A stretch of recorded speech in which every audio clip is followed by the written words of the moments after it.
Naliligo tayo.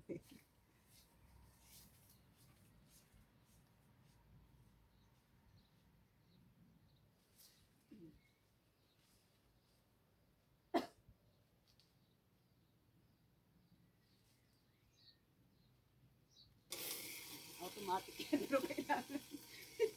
Automatic, pero kailangan ang init. Warm. Siya. Dan moeten we het aanstarten beim Abwaschen. Ang init na tubig. Hindi mo lang Ang init. Das Wasser ist ungefähr 28 Grad. Wenn du so lange tust, dann ist es kalt. Wenn du das nicht kapierst.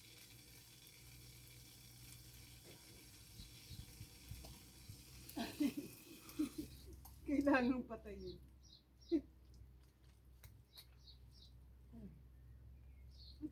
Tipid ng kuryente yan. Stroms pa rin. Tipid ng kuryente.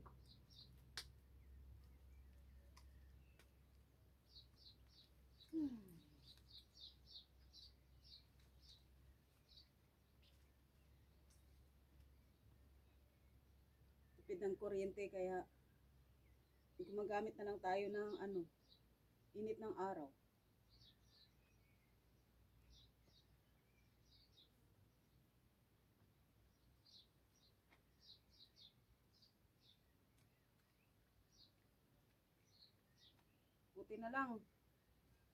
Buti na lang hindi maitim yung kilikili ko kaya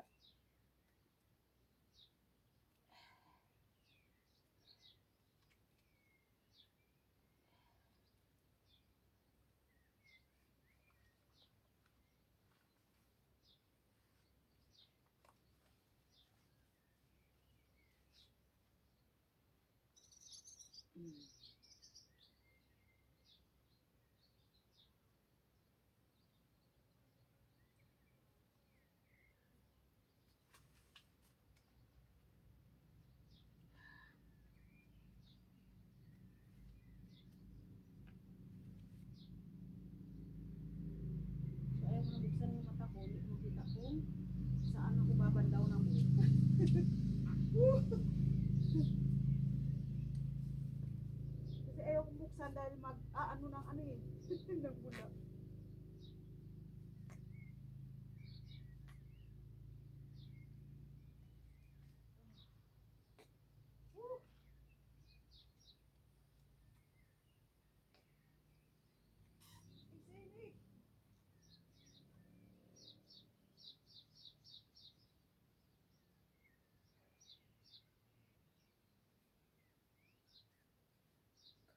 Ang pait sa mata.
Grabe, ang pait ng bula. Is, grabe. Gusto ba? Hindi ko nakita yung planggana. Kasi pikit na pikit yung mata ko dahil ang pait ng ng bula. So, tingnan natin to kung malamig. Medyo malamig na kasi kanina, sobrang init. Yan yung shower natin, automatic! Ang init guys, galing yan lang sa araw kasi sobrang init ngayon kahapon. Mga 4 na araw na sobrang mainit. Kaya mainit talaga yung tubig. Grabe.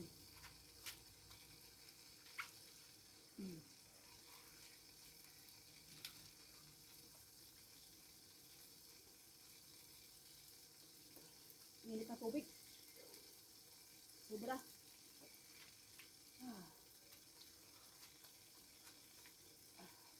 Patayin ko na lang to, doon na lang ako magbabanlaw kasi mainit talaga eh. Alam mo yung mainit na tubig guys, dyan lang yan galing sa mga hose. Pero sobrang init sabi ko sa inyo.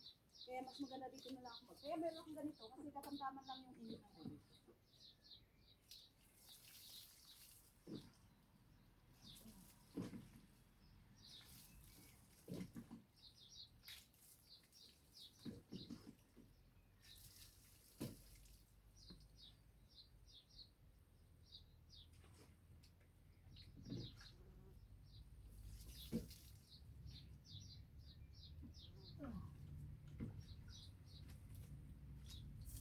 So kaya akala guys ng ibang tao pag sa abroad mayaman na.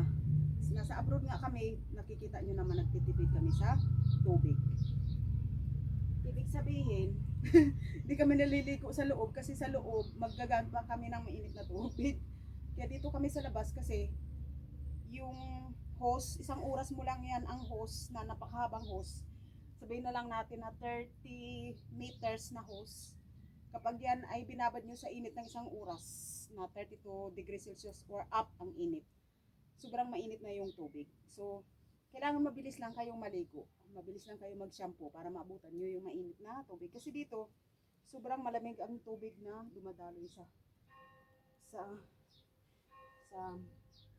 gripo kasi siyempre nga winter country ito. So sa atin kasi kapag sa Pilipinas iba yung init ng tubig dahil ang init ng tubig sa atin hindi mainit lang ng saglit tapos medyo mainit-init lang siya ng saglit tapos kahit na matagal hindi sa sobrang malamig kagaya dito na kapag matagal na dumadalo yung na umaano yung gripo umaandar sobrang malamig naman ang lumalabas na tubig hindi kagaya sa atin ng sa una medyo mainit talaga siya tapos pag binuksan mo yung gripo pero kapag medyo tumatagal yung tubig is tamang-tama lang yung lamig dito sobrang lamig talaga kapag binuksan mo yung gripo na about 4 minutes.